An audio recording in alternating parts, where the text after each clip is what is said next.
కీర్తనలు 20వ అధ్యాయం. ఆపత్కాలమందు యెహోవా నీకు ఉత్తరమిచ్చునుగాక. యాకోబు దేవుని నామము నిన్ను ఉద్ధరించునుగాక. పరిశుద్ధ స్థలంలో నుండి ఆయన నీకు సహాయం చేయనుగాక. సియోనులో నుండి నిన్ను ఆదుకొనుగాక. ఆయన నీ నైవేద్యములన్నిటినీ జ్ఞాపకం చేసుకొనుగాక. నీ దహన బలులను అంగీకరించునుగాక. నీ కోరికను సిద్ధింపచేసి నీ ఆలోచన యావత్తును సఫలపరచునుగాక. యెహోవా నీ రక్షణను బట్టి మేము జయోత్సాహము చేయుచున్నాము. మా దేవుని నామమును బట్టి మా ధ్వజము ఎత్తుచున్నాము.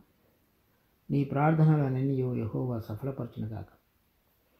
యెహోవా తన అభిషక్తుని రక్షించునని నాకు ఇప్పుడు తెలియను. రక్షణార్థమైన తన దక్షిణ హస్త బలము చూపును. తన పరిశుద్ధ ఆకాశములో నుండి అతనికి ఉత్తరమిచ్చును. కొందరు రథములను బట్టియు కొందరు గుర్రములను బట్టియు అతిశయపడుదురు. మనమైతే మన దేవుడైన యెహోవా నామమును బట్టి అతిశయపడుదుము.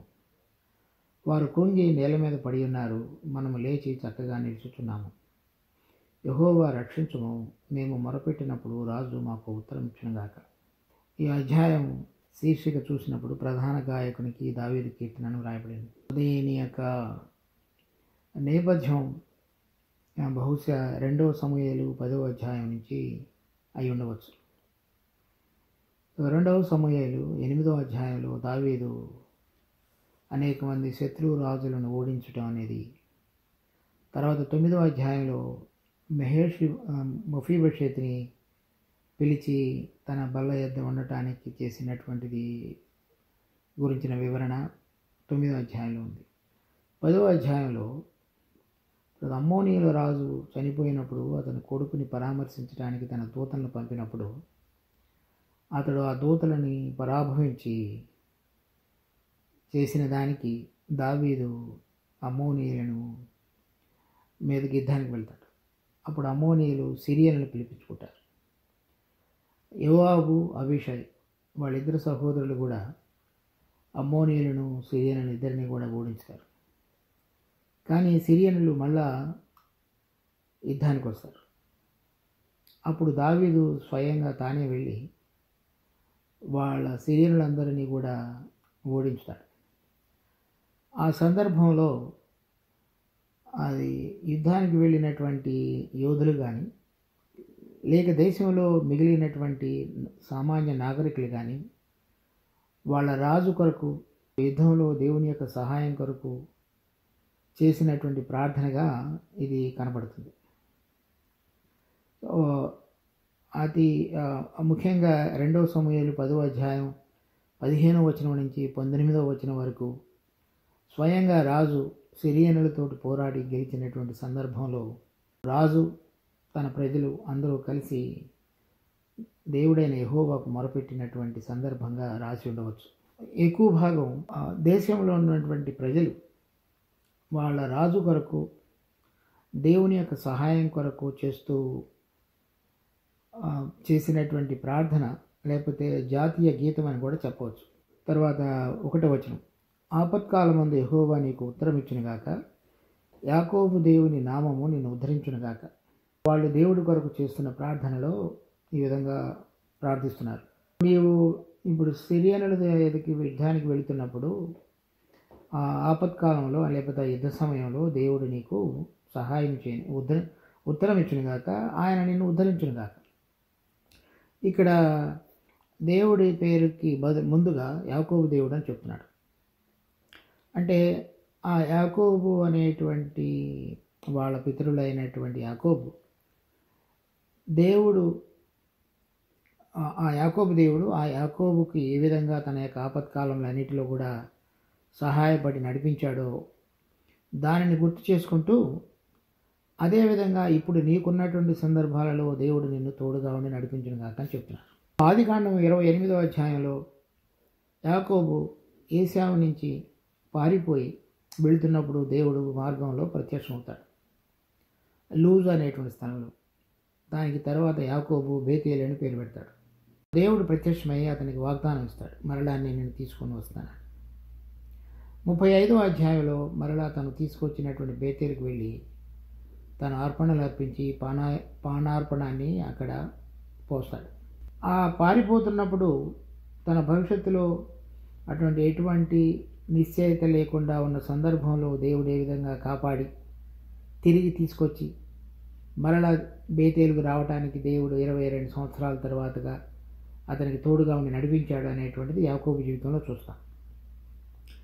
తర్వాత తన మామ అయినటువంటి లాబానుతోటి తిరిగి వస్తున్నప్పుడు ఆదికాండం 32వ అధ్యాయంలో పెనుయేలు దగ్గర అతడు ఏ విధంగా పోరాడి తర్వాత దేవుని యొక్క ఆశీర్వాదాన్ని పొందాడో చూస్తాం.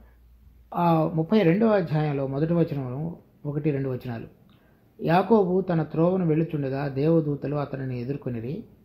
యాకోబు వారిని చూచి ఇది దేవుని సేన అని చెప్పి ఆ చోటికి మహానయము అని పేరు పెట్టెను. కనుక యాకోబు తను వస్తున్నప్పుడు మొట్టమొదట్లో పారిపోయినప్పుడు 28వ అధ్యాయంలో ఏదైతే భయం ఉన్నదో మరలా తిరిగి 22 సంవత్సరాల తర్వాత వస్తున్నప్పుడు కూడా అదే భయం అతని మనసులో ఉంది ఏశావుని గురించి. అందుకని ఆ దేవుడి వైపు చూచినప్పుడు అతడికి ప్రత్యక్షమైనటువంటిది దేవుని సేన ప్రత్యక్షమైంది. ఆ పేరుకి మహానయము అని పేరు పెట్టాడు. మహానయము అంటే అర్థం ఏంటంటే 2 సేనలు అని. అంటే తను ఎవరిని గురించి అయితే భయపడుతున్నాడో తన అన్నయ్య అనేటువంటి ఏశావుని గురించి, తను ఏ విధంగా కోపగించుకొని తను జ్యేష్ఠత్వపు హక్కుని దొంగిలించాడనేటువంటిది పగతోటి మరలా తన భార్యను బిడ్డలను చంపివేస్తాడనే భయం కలిగి ఉన్నాడో, కానీ తన త్రోవలో వెళుతున్నప్పుడు దేవుని సేవలను చూచాడు. అది ఆ యాకోబు దేవుడు అని పేరు గుర్తు చేసుకుంటున్నప్పుడు ఈ ఇశ్రాయేలీయులు తమ రాజు కొరకు ఆపత్కాలంలో మేము ప్రార్థించినప్పుడు యాకోబుకి ఏ విధంగా దేవుని సేనలు ప్రత్యక్షమై తన మార్గమంతటిలో కూడా అతన్ని నడిపించారో, నీకు కూడా ఆ యాకోబు దేవుడే, ఆ దేవుని సేనలే నీకు తోడుగా ఉండి నీకు సహాయపడతాయని చెప్తున్నాడు. ఆ 2 సేనలు కూడా మళ్ళీ వేరే అర్థం ఉంది. ఏంటంటే ఒకటి పరలోకంలో ఉన్నటువంటి సేన, రెండోది భూలోకంలో ఉన్న సేన. ఆ 2 సేనలు. యాకోబు అంతకుమునుపు 28వ అధ్యాయంలో ఒక దర్శనాన్ని చూశాడు. ఆ దర్శనంలో నిచ్చెనుంది. అది భూలోకాన్ని పరలోకాన్ని తాకుతున్నది, ఆ రెంటిని కలుపుతున్నటువంటిది. సో యాకోబు దేవుడు అక్కడ పరలోకంలో ఉంటున్నప్పటికీ కూడా భూలోకంలో ఉన్నటువంటి వాటి విషయాలలో మనకు సహాయపడగలిగినటువంటి దేవుడు. ఆయన అక్కడ ఉన్నప్పటికీ కూడా ఇక్కడ తన సేనను పంపి ఇక్కడున్నటువంటి రాజుకు సహాయం చేయగలిగినటువంటి యాకోబు దేవుడని వాళ్ళ యొక్క ఉద్దేశం. వారు దాన్ని గుర్తు చేసుకుంటున్నప్పుడు ఆ దినాలలో ఆపత్కాలంలో యాకోబుకి ఏ విధంగా 2 సేనలను పంపించి పరలోకంలోనూ భూలోకంలోనూ అతనికి తోడుగా ఉండి నడిపించి నీ దర్శనం ద్వారా నడిపించినటువంటి దేవుడుగా ఉన్నావో, ఇప్పుడు మేము చేసే ప్రార్థనలు విని మా రాజు అయినటువంటి దావీదుకి నువ్వు అటువంటి సేనలను పంపి ఈ ఆపత్కాలంలో నువ్వు మాకు సహాయం చేసి మమ్మల్ని రక్షించు అని ప్రార్థన చేస్తున్నారు. తర్వాత 2వ వచనం.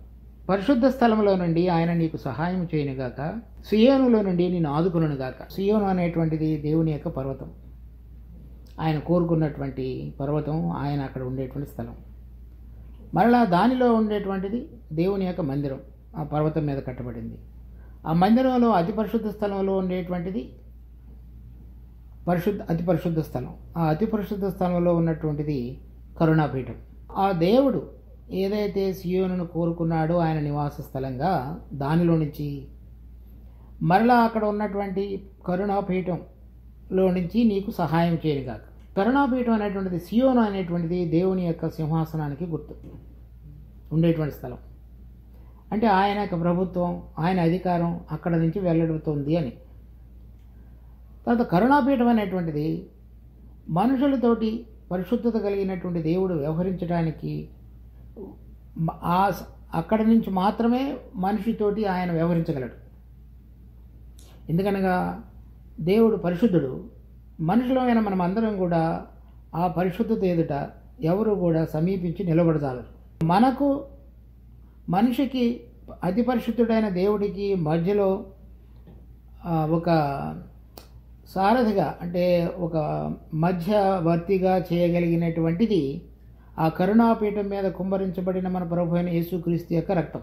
దానిలో నుంచి దేవుడు నీకు సహాయం ఉత్తరం ఇచ్చును కాక. అంటే వాళ్ళు సియోను అని చెప్పినప్పుడు దేవుని యొక్క అధికారాన్ని గురించి మాట్లాడుతున్నారు. పరిశుద్ధాలయం అని చెప్పినప్పుడు దేవుని యొక్క కరుణ ద్వారా ఆయన నీతో వ్యవహరిస్తాడు అని చెప్తున్నాడు. కనుక మనం మన సొంత బలాన్ని బట్టి నేను యుద్ధానికి వెళ్ళినప్పుడు మా రాజు చేయలేడు, కానీ నీకున్నటువంటి అధికారాన్ని నువ్వు మా ఎడల చూపించగలిగినటువంటి కరుణాపీఠం ద్వారా చూపించగలిగిన దయను బట్టి మా రాజుకు నువ్వు సహాయం చేసి అతనికి విడుదల కలుగు చేయి, అంటే జయాన్ని అనుగ్రహించు అని ప్రార్థన చేస్తున్నారు. 3వ వచనం, ఆయన నీ నైవేద్యములన్నిటినీ జ్ఞాపకం చేసుకొనును గాక, నీ దహన బలులను అంగీకరించును గాక. నువ్వు ఆ సీయోను కొండ మీదకి వెళ్ళి ఆ పరిశుద్ధ స్థలం యొక్క పరిశుద్ధ ఆలయం ఎదుట నువ్వు అప్పగించేటువంటి నైవేద్యం, నీ దహన బలులు, అంటే ఇక్కడ రాజు అని, రాజు అర్పించేటువంటి ఆ బలులన్నీ కూడా ఆయన అంగీకరించును గాక అని చెప్తున్నారు. ఈ దహన బలి అనేటువంటిది ఏంటంటే సువాసనమైనటువంటి బలియాగంగా ఉంటుంది. తర్వాత ఆ అర్పించబడేటువంటి బలి పశువు యొక్క ప్రతి అంగం కూడా బలిపీఠం మీద దహించబడుతుంది. లేకపోతే ఇంకో రకంగా చెప్పాలంటే సర్వాంగ హోమ బలి అని చెప్పచ్చు. అంటే నీవు ఏ మనసుతోటి నిన్ను నువ్వుగా సమర్పించుకొని నీ మీద నువ్వు ఆధారపడకుండా ఆ దేవుని సేన అనేటువంటి దాని మీద ఆధారపడి యుద్ధానికి వెళ్ళబోతున్నాను అనేటువంటి హృదయాన్ని కనుక దేవుడు చూడగలిగితే, అది నీ బలి కనుక అంగీకరించబడితే, అటువంటి మనసుతో కనుక అంగీకరించితే, బలి కనుక అర్పించి ఉన్నట్లయితే దానిని దేవుడు అంగీకరిస్తాడు అని చెప్తున్నారు వాటి ప్రార్థనలో. కనుక మనం ఈ 3 విషయాల్లో, ఇప్పుడు ఈ 3 వచనాల్లో కూడా మనం కూడా అన్వయించుకున్నట్లయితే ఆ విశ్వాసులమైన మనకు కూడా యాకోబుకి ఏ విధంగా పరలోకపు సేన భూలోకపు సేనగా తోడుగా ఉండి మన ప్రతి పరిస్థితిలో కూడా దేవుడు నడిపించగలడో దాని అందు విశ్వాసం ఉంచడం. రెండవది, ఆయన యొక్క కరుణాపీఠం ద్వారా మనకి ఆయనకు కలిగినటువంటి మధ్యవర్తిత్వం లేకపోతే సంబంధాన్ని బట్టి ఆయన యొక్క దయను మన పక్షంగా చూపించి సియోనులో ఉన్నటువంటి ఆయన అధికారాన్ని మన పక్షంగా వినియోగపరిచి ఆయన మనకు విడుదల కలుగు చేయగలడని చెప్పచ్చు. తర్వాత 3వ వచనంలో చూసినట్లుగా ఎవరి పక్షంగా చేయగలుగుతాడు అంటే, నాకున్న ప్రతి పరిస్థితిలో కూడా నన్ను నీకు సమర్పించుకొని నీకు ఇష్టకరమైన రీతిలో నా జీవితాన్ని సమర్పించుకుంటున్నాను కాబట్టి నా ప్రార్థనను అంగీకరించి నాకున్నటువంటి ప్రతి ఇబ్బందిలో ఇరుకులో నాకు సహాయపడతామని కూడా మనం అనుకోవచ్చు. మనం దావీదుని గురించి వాళ్ళు ఏ విధంగా ప్రార్థన చేశారో విశ్వాసమైన మనం కూడా మన ప్రార్థనా జీవితం అటువంటి అనుభవంతో కూడినదిగా ఉంచుకోవాలి. 4వ వచనం, నీ కోరికను సిద్ధింపజేసి నీ ఆలోచన యావత్తును సఫలపరచును గాక. ఏదైతే నువ్వు నీ ప్రజలైనటువంటి బిడ్డలను ఇశ్రాయేలీలందరినీ కూడా సంరక్షించి వారందరికీ కావలసినటువంటి భద్రతను, తర్వాత సరైన విధంగా శాంతియుతంగా జీవించడానికి కావలసిన ఏర్పాట్లు రాజుగా నువ్వు చేయాలని కోరుతున్నావో అదంతా చేయగలుగుటకు దేవుడు నీకు సహాయపడును గాక అని చెప్తున్నారు. 5వ వచనం, యెహోవా నీ రక్షణను బట్టి మేము జయోత్సాహం చేయుచున్నాము. అంటే అంతకు మునుపు మరి 8వ అధ్యాయం 2 సమూయేలు 8వ అధ్యాయంలో ఏ విధంగా దేవుడు ఫిలిష్తీయులు, మోయాబీలు, తర్వాత ఏదోమీలు వాళ్ళందరి మీద జయం పొందడానికి దావీదుకి దేవుడు సహాయపడ్డాడు. సో అంతకు మునుపు నువ్వు అనుగ్రహించినటువంటి ఆ రక్షణను బట్టి మేము ఇంకనూ జయోత్సాహం చేయుచున్నాం. అంటే ఇప్పుడు ఈ యుద్ధంలోనే మేము మీ ఎదుటికి వచ్చి నీవు మా రాజుకు సహాయం చేయమని మేము చేస్తున్నటువంటిది ప్రార్థన కాదు ఇది. అంటే అంతకు మునుపు కానీ మా జీవితంలో ఇది క్రమంగా మరి అత్యంత శక్తి కృపా కలిగినటువంటి నీ యొక్క బలం మీద ఆధారపడుతూ మా రాజు మా పక్షంగా చేసినటువంటి యుద్ధాలన్నిటిలో కూడా అనుగ్రహించినటువంటి రక్షణను బట్టి మేము ఇప్పుడు కూడా జయోత్సవం చేయుచున్నాం. మా దేవుని నామమును బట్టి మా ధ్వజం ఎత్తుచున్నాం. అది పాతది గుర్తు చేసుకుంటూ బలాన్ని పొంది ఇప్పుడున్నటువంటి యుద్ధంలో మేము మా యొక్క ధ్వజాన్ని ఎత్తుచున్నాం. ఆ ధ్వజం అనే దాని మీద ఏం రాసి ఉంటుందంటే మనం ఏ సేనకు చెందిన వారమో, తర్వాత మనం ఎవరి మీద ఆధారపడుతున్నామో, ఎవరి కొరకు పోరాడుతున్నామో అవన్నీ కూడా ఆ జెండా మీద రాసి ఉంటాయి, వాళ్ళ గుర్తులు. నీ నామమును బట్టి మా ధ్వజం ఎత్తుతున్నాం అంటే యెహోవా నామం అని రాయబడినటువంటి ఆ ధ్వజాన్ని ఎత్తి మేము యుద్ధంలో నిలబడుతున్నాం. కనుక ఒకవేళ మేము ఓడిపోయామనుకో అది నీ పేరుకి అవమానం కదా. తర్వాత మేము మా సొంతంగా ఏదైనా పట్టుకొని కనుక నిలబడినట్లయితే అప్పుడు మేము ఓడిపోయినప్పటికి కూడా నువ్వు అనుకోవచ్చు, మేము అటువంటిది చేయట్లేదు. సో మా యొక్క పోరాటాలన్నిటిలో కూడా నీ పేరు మీద లేకపోతే నీ నామము కింద కలిగినటువంటి అధికారం కింద నిలబడి మీ ప్రభుత్వానికి కిందకు వచ్చి మేము నీ పేరులో ఉన్నటువంటి బలాన్ని మేము పైకి ఎత్తి దాని యందు విశ్వాసం ఉంచి ఆ ధ్వజమును మేము చూసినప్పుడల్లా నువ్వు మాకు సహాయపడతావు అనేటువంటి నమ్మకంతో ఆ ధ్వజానికి లేకపోతే నీ పేరుకు కలిగినటువంటి ఘనతను బట్టి నువ్వు మమ్మల్ని అందరినీ కూడా భద్రపరిచి శత్రువుల నుంచి మాకు విడుదల కలుగజేస్తావని ఎరిగి మేము యుద్ధకాలంలో ఆ ధ్వజాన్ని ఎత్తుతున్నాము అని చెప్తున్నాడు. కనుక మన దినదిన జీవితంలో కూడా మన పరిస్థితులన్నిటిలో మనం ప్రార్థించడం అనేటువంటిది యెహోవా నామమును ప్రార్థిస్తున్నాం, యేసు ప్రభు నామమును ప్రార్థిస్తున్నాం అంటే అర్థం ఏంటి? సంపూర్ణంగా ఆయన అధికారానికి నేను లోబడి ఆ నామములో ఉన్నటువంటి ప్రభావాన్ని బట్టి నేను జీవిస్తాను, సమర్పించుకుంటాను, ఆధారపడతాను, విశ్వసిస్తాను. నా ప్రతి పరిస్థితిలో కూడా ఆయన నామాన్ని నేను పైకెత్తగలిగే విధంగా నా జీవితాన్ని ఎప్పుడూ ఆయన వైపు చూస్తూ నడుస్తాను, ఆయన మీద మాత్రమే ఆధారపడతాను అని చెప్పడం అన్నమాట. 6వ వచనం, యెహోవా తన అభిషక్తిని రక్షించునని నాకు ఇప్పుడు తెలియను, రక్షణార్థమైన తన దక్షిణ హస్త బలం చూపును, తన పరిశుద్ధాలయంలో నుండి అతనికి ఉత్తరం ఇచ్చాను. అలా మేము ప్రార్థిస్తున్నప్పుడు మాకు కలిగినటువంటి నమ్మకం ఏంటి అంటే తన అభిషక్తిని ఆయన రక్షించునని మాకు ఇప్పుడు తెలియను. ఎందుకని? ఇంత మునుపు చెప్పినటువంటి వచనాల్లో యొక్క అనుభవానికి వాళ్ళ హృదయాలలో ఆత్మ ద్వారా నెమ్మది కలుగజేయబడిన దానిని బట్టి వాళ్ళ యొక్క ఇప్పుడు నమ్మకం ఏమిటి అంటే ఇప్పుడు వెళ్ళినటువంటి యుద్ధంలో యెహోవా తన అభిషక్తునికి రక్షణ కలుగజేయనని మేము ఎరుగుదాము. అంటే తప్పకుండా దేవుడు కాపాడుతాడు. ఎందుకంటే నీకు ఉన్నటువంటి నీ స్వభావం చొప్పున ఏ విధంగా నువ్వు చేయగలవో అది మేము చూస్తున్నాం. మా రాజు ఏ విధంగా తన దహన బలిగా అర్పించుకొని తాను యుద్ధానికి వెళ్ళి తన మీద ఆధారపడకుండా నీ మీద ఆధారపడుతూ జీవించాడో చేస్తున్నాడో అది మేము గుర్తెరిగాం. ఆ 2 అంశాలను బట్టి ఇప్పుడు నువ్వు మా అభిషక్తిని రక్షిస్తావనేటువంటిది నమ్మకం మాకు కలిగింది అనేది చెప్తున్నారు. 7వ వచనం, కొందరు రథములను బట్టి కొందరు గుర్రములను బట్టి అతిశయపడదురు, మనమైతే మన దేవుడైన యెహోవా నామమును బట్టి అతిశయపడదుము.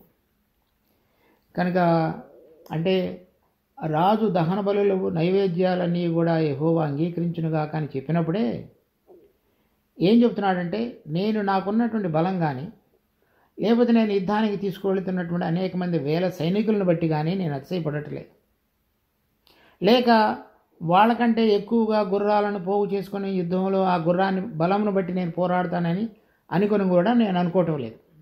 ద్వితీయోపదేశకాండం 17వ అధ్యాయం 16వ వచనం, అతడు గుర్రములను విస్తారముగా సంపాదించుకునవలదు, తాను గుర్రములను హెచ్చుగా సంపాదించుటకు గాను జనులను ఐగుప్తునకు తిరిగి వెళ్ళనీయకూడదు, ఏలయనగా యెహోవా ఇక మీదట మీరు ఆ త్రోవను వెళ్ళకూడదని మీతో చెప్పాను. అంటే రాజుగా నియమించబడిన తర్వాత ఇశ్రాయేలు రాజు ఎవరైనా సరే తను స్వయంగా ఆ గుర్రాలను సంపాదించుకొని గుర్రముల బలం యందు ఆనందించడం అనేటువంటిది చేయకూడదు. వాళ్ళ కలిగిన యుద్ధాలన్నిటిలో కూడా యుద్ధం యెహోవాది, జయము యెహోవాయే అనుగ్రహించువాడనేటువంటి నమ్మకంతో రాజు అటువంటి నమ్మకంతో యుద్ధం చేయాలి. ప్రజలందరూ కూడా రాజు యొక్క విశ్వాసాన్ని చూచి వాళ్ళ విశ్వాసం కూడా బలపడి దేవుని మీద ఆధారపడినటువంటి విధంగా వాళ్ళు నిలబడాలి. కీర్తనలు 147 10-11, గుర్రముల బలమందు ఆయన సంతోషించుడు, నరుల కాలి సత్తువయందు ఆయన ఆనందించుడు, తన యందు భయభక్తులు గల వారి యందు తన కృప కొరకు కనిపెట్టు వారి యందు యెహోవా ఆనందించువాడై అన్నాడు. తర్వాత సామెతలు 21వ అధ్యాయం 31వ వచనం, యుద్ధ దినమునకు గుర్రములను ఆయత్తపరచుట కద్దు, కానీ రక్షణ యెహోవా ఆధీనం. ఆ అనుభవంతో ఈ కీర్తనలు వాళ్ళ యొక్క ప్రార్థనలు కూడా శత్రువులు రథములను బట్టి గుర్రములను బట్టి అతిశయపడుతున్నారు, కానీ మనమైతే మన దేవుడైన యెహోవా నామమును బట్టి అతిశయపడదు. ఇప్పటి వరకు చేసినటువంటి ప్రార్థనలలో దేవుని ఏ విధంగా ఘనపరిచి వాళ్ళ విశ్వాసాన్ని వ్యక్తపరిచి తాము సమర్పించుకొని ఆ నామమును బట్టి ధ్వజాన్ని ఎత్తారో దాన్ని బట్టి మేము అతిశయపడతామని చెప్తున్నాం. ఇప్పుడు చూడండి, మనం యుద్ధానికి వెళ్ళినప్పుడు శత్రువుల యొక్క రథములు గుర్రములు వాళ్ళ యొక్క కాల్బలము అనేకమైన రెట్లు మన దానికంటే ఎక్కువగా కనబడుతున్నప్పుడు, మరి కనబడనటువంటి దేవుని సేన మీద ఆధారపడుతూ కనబడేటువంటి శత్రువులను జయించడం అనేటువంటి దానికి ఎంత విశ్వాసం అవసరమైన. అటువంటి విశ్వాసంతో మనం చేసేటువంటి ప్రార్థన, దేవుడు తన సేనను మన మధ్యలోనికి పంపి మన పక్షంగా యుద్ధం చేసి శత్రువులను ఓడించడానికి సహాయపడేటువంటి దేవుడిగా పాత నిబంధనలోనే ఆ దినాల్లో ఉన్నటువంటి అనేక మంది భక్తులు చూడగలిగారు. కనుక ఏదైతే మన కంటికి కనబడేటువంటి జ్ఞానం ద్వారా చూడగలిగేటువంటిది గుర్రముల బలం. కనుక మన విశ్వాస జీవితంలో కూడా మనకు కలిగిన వనరులు, జ్ఞానము, బుద్ధి, సంపద, వాటన్నిటి ద్వారా నేను సంపాదించగలను, చేయగలను, జీవించగలను అనుకునేటువంటిది గుర్రముల బలం. మనకు లేనటువంటి వాటిని, తర్వాత ఉన్నప్పటికీ కూడా వాటి మీద ఆధారపడకుండా కేవలం ప్రభువు మీద మాత్రమే ఆధారపడుతూ జీవించగలిగినది ఆయన యందు ధ్వజమెత్తి మనం జీవించడం అనేటువంటి. మనము మనకు తోడుగా ఉన్న అదృశ్యుడైనటువంటి దేవుని యొక్క బలం యందు, ఆయన మనకు కృప చూపించుట యందు, ఆ కృపను రుచి చూచిన వారమే దానిలో మనం దినదినము అతిశయపడాలి. విశ్వాసులంగా చాలామందికి కలిగిన భయం ఏంటంటే, అది ఏదైతే కంటికి కనబడటం లేదో దానిని బట్టి విశ్వసించడం అనేటువంటిది అభ్యాసం చేసే విషయంలో ఎంతో తగ్గిపోతున్నాం. వీరు అదే చెబుతున్నారు, మేమైతే యెహోవా నామమును బట్టి అతిశయపడదాం. అక్కడ చూస్తున్నటువంటి యుద్ధాలు, రథాలు, వాటన్నిటిని బట్టి వారు భయపడకుండా వాళ్ళకు తోడుగా ఉన్నటువంటి యెహోవాను బట్టి వాళ్ళు అతిశయపడుతున్నారు. అంటే కేవలం సంతోషపడి నెమ్మదిగా ఉండటం మాత్రమే కాకుండా దానిలో ఉన్నటువంటి ఆనందాన్ని కూడా వాళ్ళు వ్యక్తపరచగలుగుతున్నారు. 8వ వచనం, వారు కృంగి నేల మీద పడి ఉన్నారు, మనం లేచి చక్కగా నిలుచుతున్నాము. ఏ విధంగా యుద్ధం చివరి దినం జరిగినప్పుడు, జయం పొందినప్పుడు వాళ్ళకు కలిగినటువంటి రథములు, గుర్రములు, ఇంకా ఏదైనా సరే అవన్నీ కూడా వాడి అక్కడికి రాలేదు. సో వాళ్ళందరూ పడిపోయారు, కానీ దేవుని మీద ఆధారపడి జీవించినటువంటి ఈ బిడ్డలందరూ కూడా చక్కగా మేము నిలుచుతున్నామని చెప్తున్నారు. 9వ వచనం, యెహోవా రక్షించుము, మేము మొరపెట్టినప్పుడు రాజు మాకు ఉత్తరం ఇచ్చును గాక. వాళ్ళ ప్రార్థనలో అటువంటి సంపూర్ణమైనటువంటి నమ్మకం చొప్పున చక్కగా వారందరూ కూడా నడిపించబడి దేవుడు వాళ్ళ ప్రార్థన ఆలకించి జయం అనుగ్రహించినట్లుగా 2 సమూయేలు 10వ అధ్యాయంలో జయం పొందినటువంటి దావీదు రాజు తిరిగి వచ్చడం అనేది మనం చూస్తాం. దేవుడు ఈ వాక్యం ఆశీర్వదించును గాక. ప్రార్థన చేసుకుందాం. మా దయగలిగిన తండ్రి, మీకెంతో వందనాలు. మీ కృపలో మాకు అనుగ్రహించిన ఈ వాక్య భాగాన్ని బట్టి కూడా స్తుతి స్తోత్రాలు. ఆ దినాలలో రాజైన దావీదు, అతనితో పాటుగా ఉన్నటువంటి అతని యొక్క సైన్యం కానీ, ఆ దేశంలో ఉన్నటువంటి ఇశ్రాయేలు ప్రజానీకం కానీ చక్కగా రాజు యొక్క యుద్ధం కొరకు ఏ విధంగా ఒక జాతీయ గీతంగా ప్రార్థించి పాడి ఉన్నారో మేము చూస్తున్నాం. అటువంటి విశ్వాసం కలిగినటువంటి బిడ్డలకు నీవు యాకోబుకి ఏ విధంగా మహా నయ్యూము వలె దేవుని యొక్క సేన లేక 2 సేనలను పంపించి వెనక ముందు అతన్ని కాపాడి ఏశావు నుంచి ఎటువంటి అపాయము వాటిల్లకుండా అతనిని కాపాడి భద్రపరిచావో, మరి దావీదు తన కలిగినటువంటి సిరియనుల చేతిలో నుంచి ఎటువంటి విధంగా అతనిని కాపాడావో, విశ్వాసులమైన మాకు కూడా పరలోకము నుంచి మీ యొక్క సేనలను పంపించి వెనక ముందు కూడా మా పక్షంగా నిలబడి నడిపించి మాకు కావలసిన భద్రతను అనుగ్రహించేటువంటి యాకోబు దేవుడుగా ఉన్నావో, అనేక విషయాలలో మా జీవితాలలో కూడా మేము రుచి చూచిన వారమై మరోసారి ఈ విధంగా ఈ ఉదయకాల సమయమందు మీకు వందనాలు చెల్లిస్తున్నాం. అయితే అనేక మంది విశ్వాసులంగా అనేక సందర్భాలలో మా యొక్క విశ్వాసము ఇప్పుడు మేము ప్రార్థనలో చూచిన రీతిగా అనేక మందిలో అటువంటి నమ్మకం లేకుండా ఉన్న జీవితాలను మీరు దయతో కనికరించి ఆత్మ సంబంధంగా మా కన్నులను తెరచి ఏవైతే మేము చూచుచున్నామో వాటిని బట్టి మేము నడిపింపబడక అదృశ్యుడైన దేవుడైన నిన్ను దృశ్యుడైనట్లుగా దినదినము చూడగలిగినటువంటి మోషే యొక్క విశ్వాసం వలె ఈరోజు మేము చూసినటువంటి ఈ ప్రార్థన గీతములో ఉన్నటువంటి అనేక మంది విశ్వాసుల యొక్క విశ్వాసం వలె నిన్ను మాకు తోడుగాను జతగాను ఉండి నడిపించుతున్నావు అనేటువంటి నమ్మకాన్ని ప్రతిరోజు ప్రతి పరిస్థితిలో, మరి క్లిష్ట సమయంలో కానీ అనానుకూల సమయంలో కానీ మీరు మాకు జతగా ఉండి నడిపించుట అనే అనుభవాన్ని కలిగి జీవించుటకు మా అందరికీ అనుభవంగా మార్చండి. మీరు నమ్మదగిన దేవుడు. మీ బిడ్డలను ఎప్పుడూ కూడా విడిచిపెట్టరు. మీ పరిశుద్ధాలయం నుంచి మాకు ఉత్తరం ఇచ్చి ఆ కరుణాపీఠం యొక్క ఆధారంగా మాతో వ్యవహరించే దేవా, మీకు స్తుతి వందనాలు చెల్లిస్తున్నాం. మరి మీ వాక్యంలో చదవబడినటువంటి వాక్య భాగాలన్నీ కూడా మీ బిడ్డలమైన మాకు దినదిన అనుభవంగాను ప్రభా ఆశీర్వాద రూపంగాను మార్చమని వేడుకుంటూ మా రక్షకుడు ప్రభు అయిన యేసునామమును అడిగి వేడుకుంటున్నాం తండ్రి. ఆమేన్.